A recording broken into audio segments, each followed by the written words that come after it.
Donc ici on est à Ayaku Shop. Tout à fait, une librairie spécialisée manga depuis plus de 7 ans. D'accord, donc ici on trouve tous les types de mangas.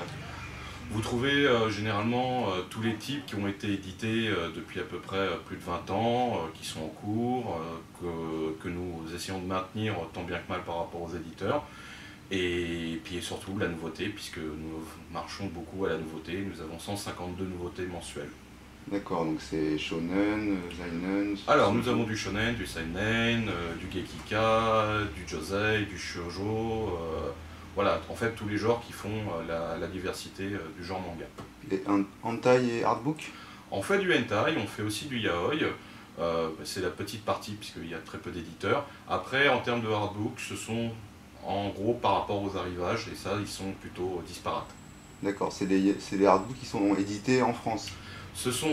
Alors on essaie de promouvoir surtout la production éditeur France, donc évidemment Glénat avec les One Piece, Pika avec les Fairy Tail, et puis les éditeurs comme Ataifu avec des artbooks très particuliers, puisque ce ne sont pas forcément des séries super mainstream, mais des fois on a aussi des artbooks en import pour des titres un peu particuliers comme les Gorillaz, ce genre de choses, l'auteur de MPD Psycho.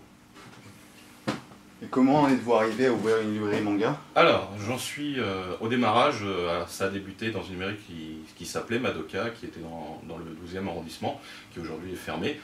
J'étais simple client et puis ça m'a vraiment plu, l'ambiance, proposer des titres, des produits différents. C'était surtout une boutique d'import spécialisée Japon, donc on sait qu'il n'y avait que de la VO pure. Dans le temps, j'ai fait d'autres études, dont des études de commerce, des études d'ingé réseau, bon, qui m'ont plu, mais qui ne me satisfaisaient pas spécialement. Donc au final, j'ai vraiment voulu pousser vers la librairie. J'ai été embauché pendant une période pour Album, une grande enseigne qui est toujours active aujourd'hui.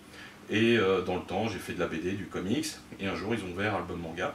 J'y suis resté 8 ans pour cette enseigne-là, puisque j'avais fait beaucoup plus pour les autres. Et puis à un moment donné, j'ai voulu prendre mon indépendance.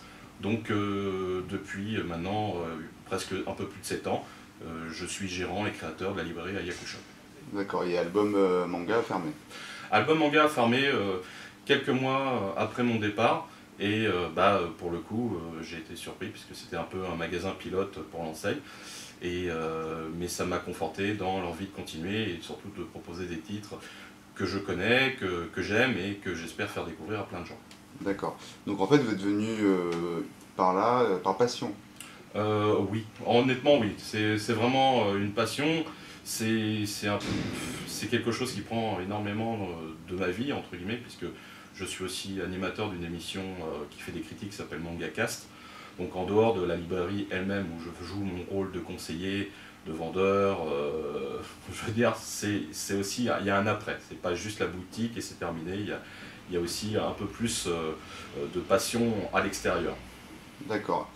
Pour parler de vous, si vous pouviez nous donner 5 titres que vous aimez spécialement. Alors, si on prend 5 titres que j'aime beaucoup, on va partir dans les classiques.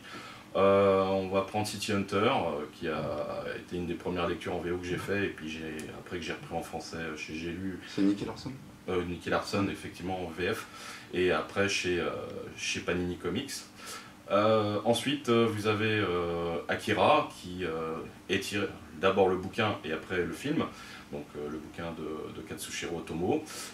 Dernièrement, Dimension W chez Kyun, qui est toujours en cours en 2 tomes. Nous avons aussi, dans mes préférences, il y a aussi Montage chez Kana, un thriller vraiment bien ficelé. Et puis surtout, celui-là, c'est Hokuto no Ken, ou Ken le survivant en France, qui série fleuve et surtout avec tellement de références que ça se lit comme du petit lait. D'accord. Et je vois que vous avez des DVD, des figurines aussi? Alors, on a toujours... Alors, le bouquin peut avoir un support TV. Donc, nous amenons le deuxième produit qui est le livre. Et après, le support TV qui peut apporter une différence ou juste un support technique impressionnant. Donc, on va dire qu'une série en papier aura peut-être un rendu plus profond avec une version animée. Donc, c'est un plus. C'est pas l'essentiel de la boutique. Et c'est la même chose pour les produits figurines ou les petits goodies associés aux différentes séries. Ok, je vous remercie. Je vous en prie.